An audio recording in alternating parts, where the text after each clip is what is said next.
So, having looked at the youngest family and the historical background when the play was written, it is important for us to establish the very opening scene and some of those analytical aspects that we can draw from it.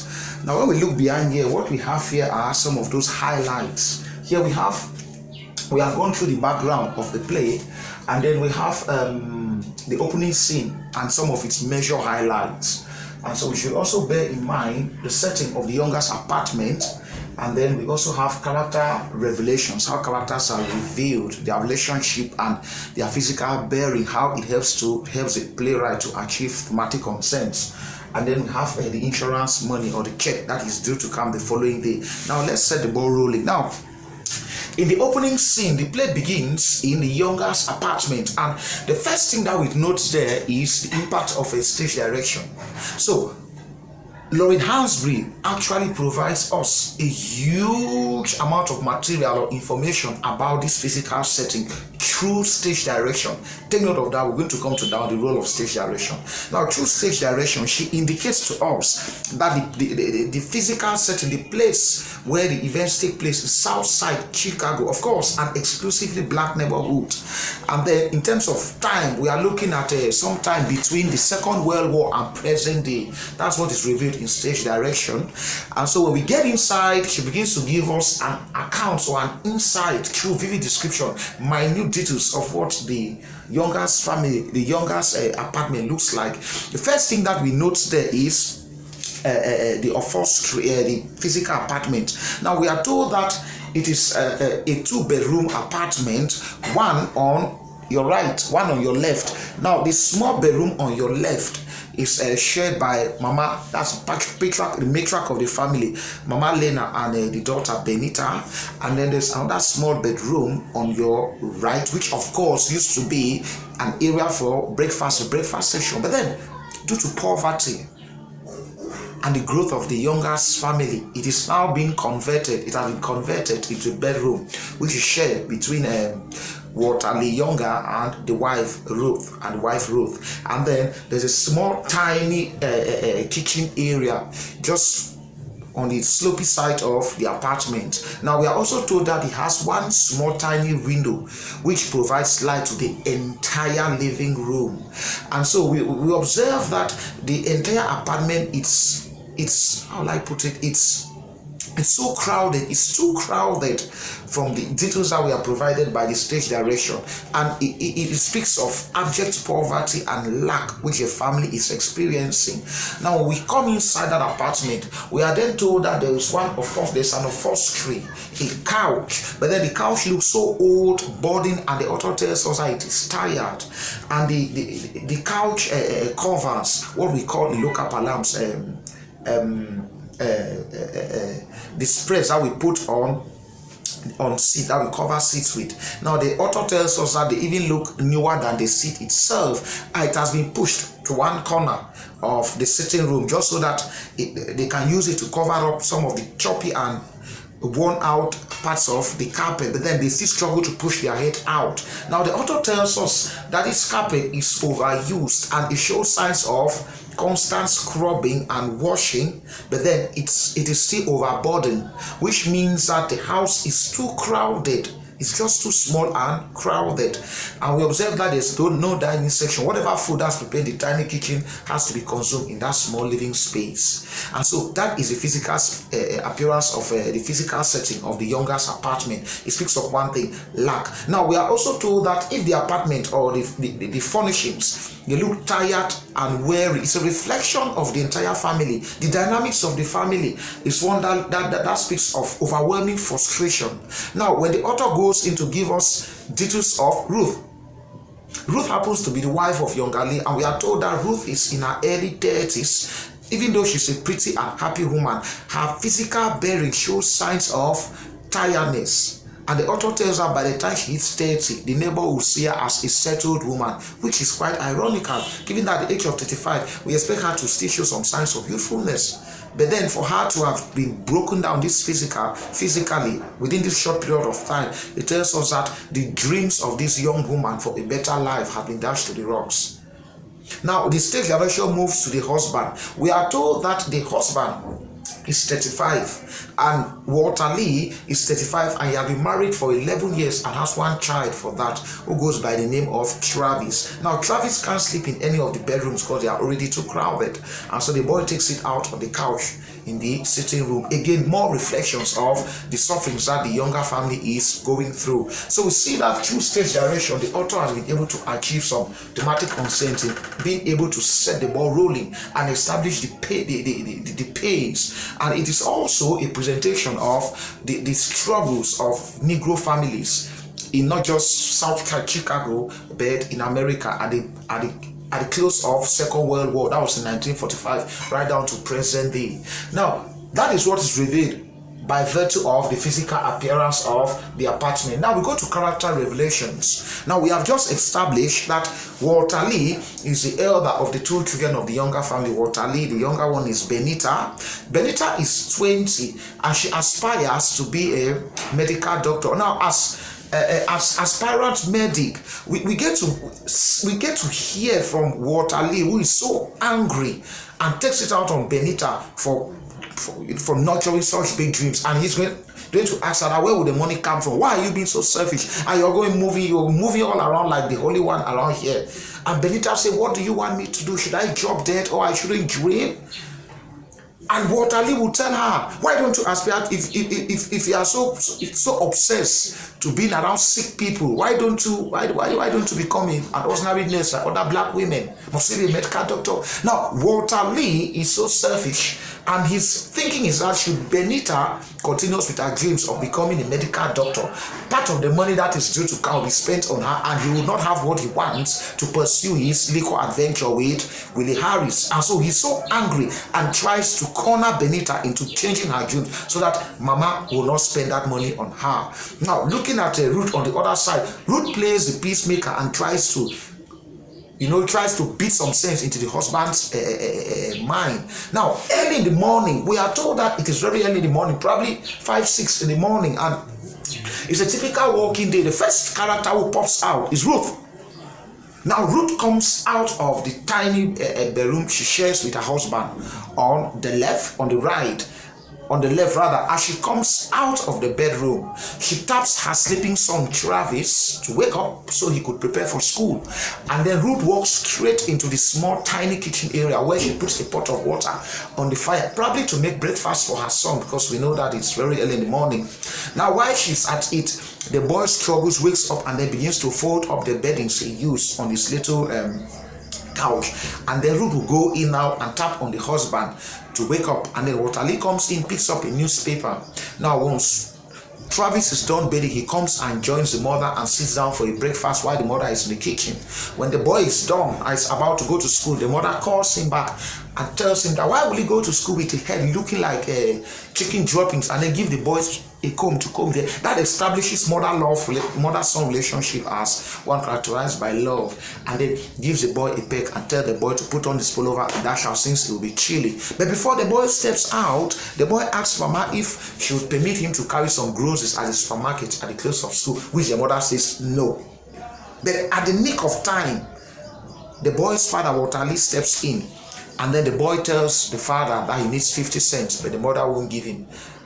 And so the father tells Ruth, why will you say that to the boy? And then they remove 50 cents, hands it over to Travis, and then Travis gives me a huge hug and says, then you go down and rush off to school before you go late, and the boy goes out. And then there's a conversation between husband and wife. Now, Ruth goes out there, sets up some breakfast for the husband, which of course is scrambled eggs, but then Walter Lee won't have it. He's trying to talk Ruth into his dreams and tells him that I got big dreams. I and Willie Harris, we have been at it and we've tried to scribble it down. And Ruth says, leave me the hell alone. But he says, come on. He sits down and says, come on. When you have your little chat with mom, with mama, maybe you're sipping coffee, you can just talk about the liquor business. And they tell her things. And then when I come in, I can help tell her the plans in details. And Ruth said, leave me the hell alone. I don't want it. Eat your eggs. And Walter Lee flames up. He's so infuriated and said, you won't support my dreams. You won't support my dreams because there's no one in here who will listen to me. that I'm struggling to dream and make my dreams come true. How you can give me scrambled eggs? What do I tell my boy? That I'm tired, I'm sick, I'm tired of telling my boy about white men and how they are rich. I want big dreams for my son too. At that time, Benita comes out of her room, gets a newspaper which Watali had been reading, and then sat down to look at what is there. And then that is where Watali comes close to her and tries to corner her with her dreams of becoming a medical doctor. And so there's a little conflict. But then what are analysis that we can draw from these characters and their little conflicts? The one thing that we can draw from there is that poverty is threatening to tear this family apart, and Mama Lena, the matriarch of the family, knows that very well. That is why the anticipation for the check that is due to come the following day is pretty high, because that check there is a symbol of it's a symbol of a better life for the family. The well-being of the family will be improved should the $10,000 be spent properly. But then there are so many dreams that will be satisfied with this $10,000. So the opening scene doesn't just establish the characters and the insurance money, it equally provides us an insight into the dreams of the family members. Now, Watali just made mention to the wife about the liquor business. Now, for paper one, take note, Watali is in talks with two of his friends, Bobo and Willie Harris, in a joint liquor venture. Now, initially, the amount of capital needed for this venture is $75,000, as Watali tells the wife. Take note, at one, Watali tells the wife that the business venture will need $75,000, but they've decided to start with $10,000, which means each person will come with 10,000 francs apiece, and then they'll scrabble a few hundreds of dollars and bribe the officials so that they can hand them over license to begin business. So these are the plans that he has for the liquor business. It is also going to affect the plot later on. Now, the younger sister Benita, on the other part, is her bent on becoming a medical doctor, not medical nurse, but a medical doctor, because as an African woman, she wants to shatter those racial barriers and becoming something that was not really expected of African women, like becoming a medical doctor. Meanwhile, Mama Lena on the part has only one plan for the family. She wants a better living apartment for the family. That's why when the money comes in, she's hell bent on making down payment on an apartment in Clybourne Park. But then she comes in conflict with the Clybourne Park Improvement Association, which is something we'll come back to that later on. But then let us see how the temple of the opening scene has been successfully established. Characters have been revealed. Everyone in the youngest family has been revealed. Their ages, what they do has also been revealed. We know about Watali, we know about the wife, we know about Mama Lena, who will then come in and join the family and talks to Benita for not feeding Travis well. And Benita insists that I feed my son well, I feed him well, I give him oats, I feed him well, all of that. Then we also know about Benita and her dreams. She's only 20 and she aspires to be a medical doctor. Take note again of the physical setting, which is a younger apartment. That speaks of one thing: poverty and the inability to achieve their dreams, and the whole house looks so tired and overburdened. The whole space is so crowded. Now, mention is also made to the Johnson's family, a family that shares the same apartment with the same building with the youngest, and of course they share one bedroom together. So these are the major highlights of the opening scene. Now, next we are going to look at the visit of two young men. Now we are talking about George Murchison, who represents elitism, and then we are also going to talk about Joseph Asaga. Now they will come at two different times in pursuit of Benita. Now we can tell that they are suitors of Benita, or at least they are interested in Benita's hand. So the first person who comes in is George Murchison. Now George will come in dressed in white pair of shoes. He's dressed in a coat and a petticoat inside and a tie. He epitomizes a true gentleman.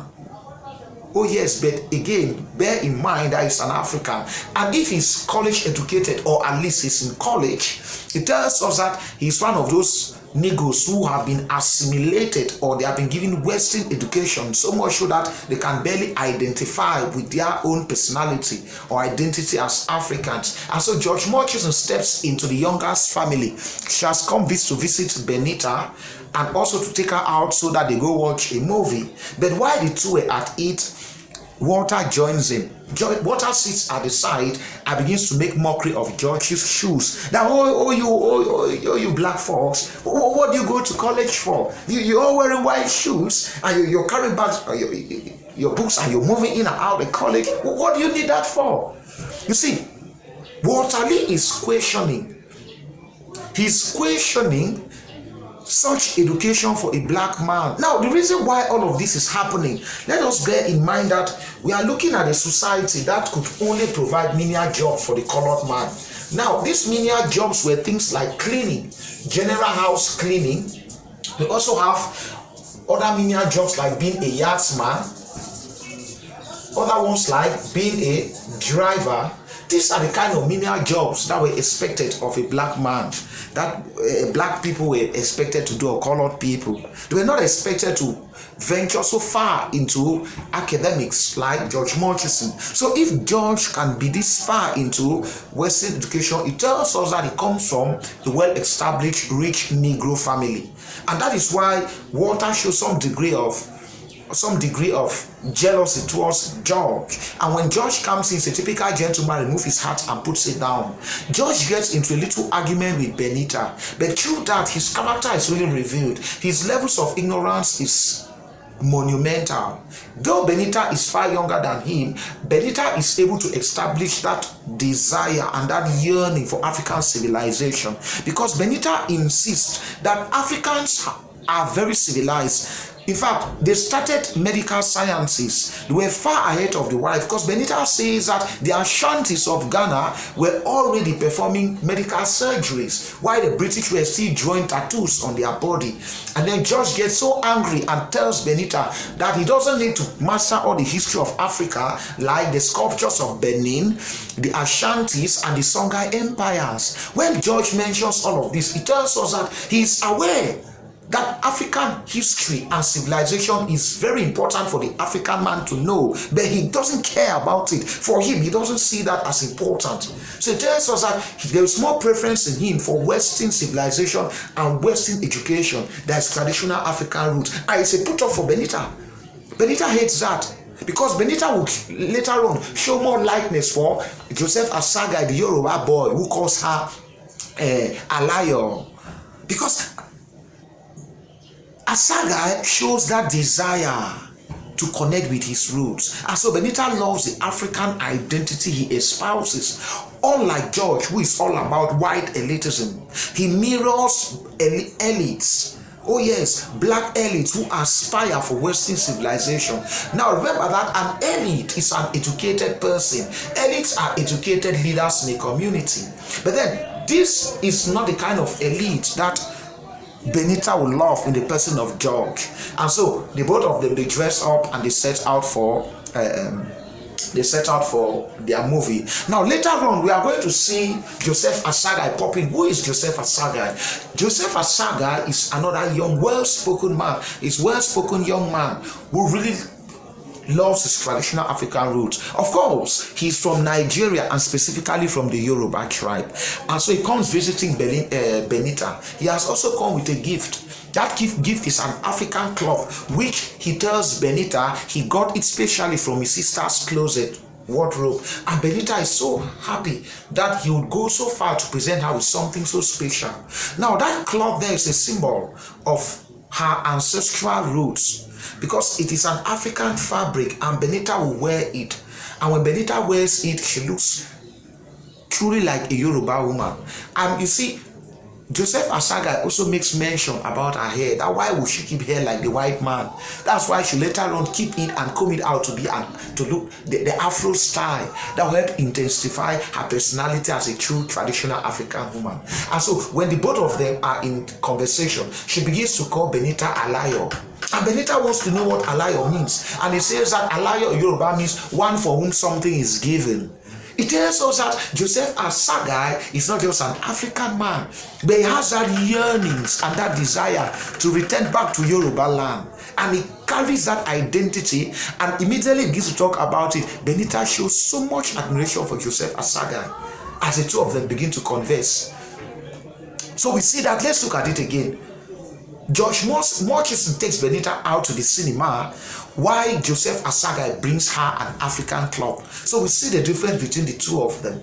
One of them is assimilated, one of them is still tradition oriented or culture oriented. Now, while they were at it, Mama Lena bumps in and Benita introduces Joseph Asaga to Mama Lena, and Mama Lena is so happy that he's a fine young man. But then when he calls Benita Alayo, Mama Lena wants to know what Alayo means, and when he explains to her what Alayo means, she smiles. She too, she finds it difficult. She could not pronounce the name Asaga, because it tells us that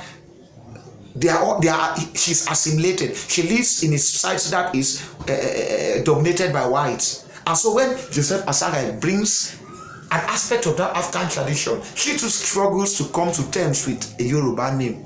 But the fact that she loved Joseph Asaga for his originality stands the test of time. Because remember, she and Ruth had earlier asked Benita if she loves George Murchison, to which Benita says, oh yes, George Murchison is a fine young man, but she wouldn't like him because he's too ignorant. Oh yes, he knows very little about his traditional roots, and so the one who really shows that deep knowledge about tradition is Joseph Asaga. And so she makes it known that the one that she loves is Joseph Asaga. Later on, we then hear a knock at the door, and the next thing that we are saying there is Travis. Young Travis comes in with an envelope. He says, Mama, it is for you.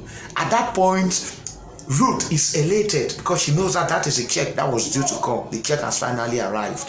And Mama takes the envelope and her hands are trembling, and Ruth tells her, open it. Lena, come on, open it. As soon as he opens it and sees the check, Lena smiles, and then Travis too smiles. And then Mama couldn't recognize the figures, and she asks Travis, how many zeros are there? Travis says, $10,000, Mama. And then she jumps on Mama, and Ruth is so happy that she hugs her. But then Mama Lena is still trembling. She now hands over the check to Ruth and tells Ruth to keep it away. And then Ruth is asking her, what will you do with the money? Why don't you take a trip somewhere and just enjoy yourself? Mama says no, she can't do that when young Travis sleeps at the couch. That tells us that as a matriarch of the family, she has only one thing in mind: provide a better living environment and to improve the well-being of her children and her family. That is the only thing that she has in her mind. And that generates or draws her admiration for Mama Lena as a true matriarch of their family. Now, shortly, Waterly pops in. When he pops in, has it come? Has it come? And then Ruth smiles and shows him the check. He's so happy. He picks the check and look at Mama and start talking about his dreams again. And then Mama leaves. Now, later on, Mama Lena is going to make a down payment of $3,500 for a new living quarter, for a new apartment in an exclusively white neighborhood in Clybourne Park. She goes over there and she pays up for this house. It's a new home for the family. So we see that a new dawn has arrived for the youngest family. They are going to move away from this impoverished neighborhood and this tiny little or cramped up apartment and move into a better living quarter at Clybourne Park. The first thing we establish here is contrast. We see contrast at the level of setting. What are we contrasting? We are contrasting Southside Chicago. We are contrasting Southside against Clybourne Park.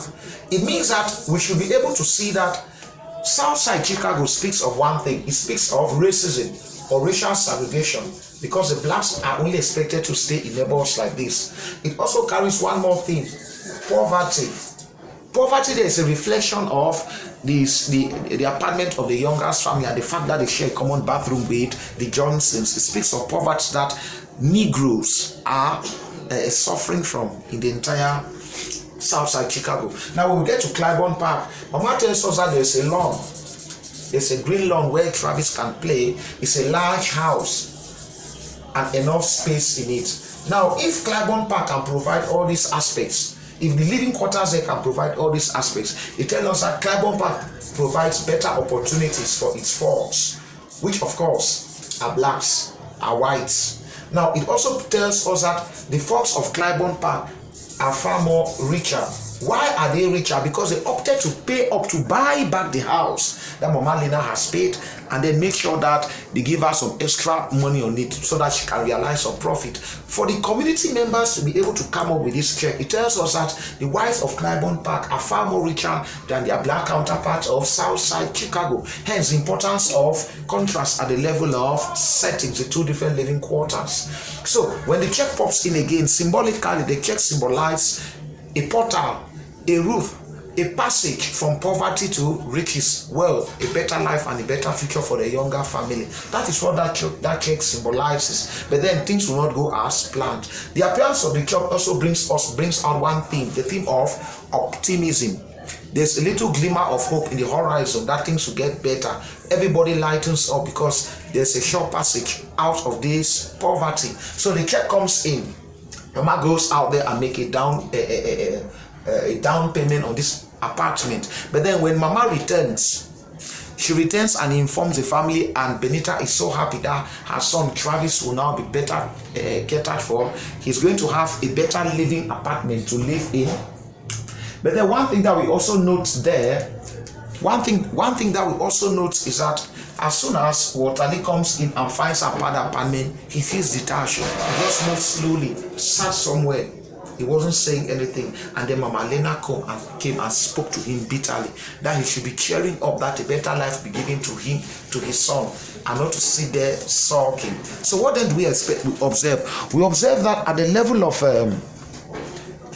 of Waterly happens to be, we would say, selfish. He thinks only about himself and about his dreams. He doesn't care so much about the well-being of his own son. So you can clearly see there that he shows insights of a selfish individual. And so he sits there sulking. Okay, so we are going to end the video here. And in our next video, we are going to pick up again with our analysis, and as we analyze it, surely we are going to bring out things so that after this we can get into questions immediately. You see, we are summarizing and we are analyzing those key episodes. Again, as a reminder, the opening scene is one key episode where all these elements of the play are revealed. The second part that is revealed is the visit of Joseph Asaga and Josh Murchison, all suitors or lovers of Belinda or admirers of Benita. And then next we are looking at the scene of the check when the check pops in and how the different characters react to the check and what that check portends to the overall narrative and struggle of the youngest family. So we'll end there. In our next video we are going to continue with the analysis.